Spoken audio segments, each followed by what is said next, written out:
Izan ere, Euskal Herria Bildurentzat beharrezkoa da, ostegun honetan Espainiako Kongresuan onartuko den lomceri aurre egiteko oinarriak eta lan ildoak guztion artean eztabaidatu eta definitzea.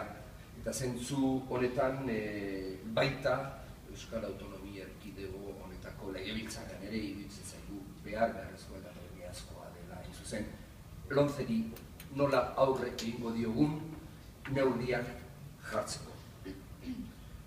Gure taldearentzat bereziki arduraz jokatzeko momentuak dira, momentu larriak dira.